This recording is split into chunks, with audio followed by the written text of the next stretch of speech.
Hey everyone, and welcome back to my channel. Today, I'm going to be talking about the daily withdrawal limit for Novo. This is a question that I get asked a lot, so I thought it would be a good idea to do a video on it. Before I get into the details, I want to take a moment to talk about what Novo is.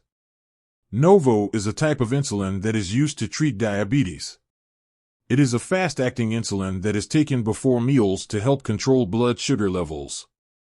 Daily withdrawal limit. Now, let's get to the question at hand.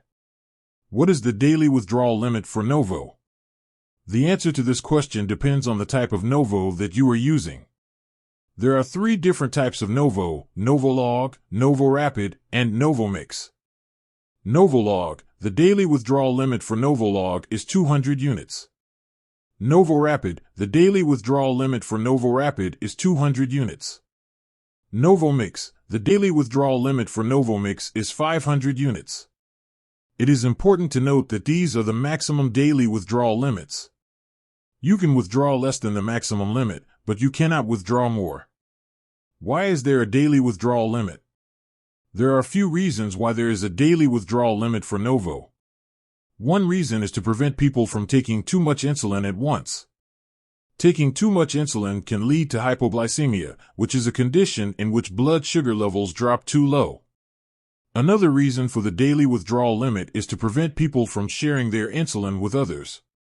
Insulin is a prescription medication, and it is illegal to share it with someone else.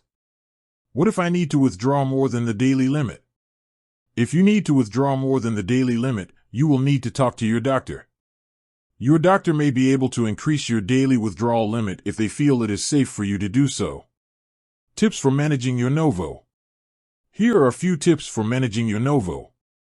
Store your Novo in the refrigerator. Novo is a refrigerated medication, and it needs to be stored at a temperature of 36 to 46 degrees Fahrenheit, 2 to 8 degrees Celsius. Check the expiration date on your Novo. Novo expires after 18 months. Use a sharp needle when injecting your Novo. Using a dull needle can make it more difficult to inject your Novo. Rotate your injection sites. This will help to prevent lipodystrophy, which is a condition that can cause fat to build up under the skin. I hope this video has been helpful. If you have any questions about the daily withdrawal limit for Novo, please leave a comment below. With that said, thanks for watching. And until next time, stay safe and healthy.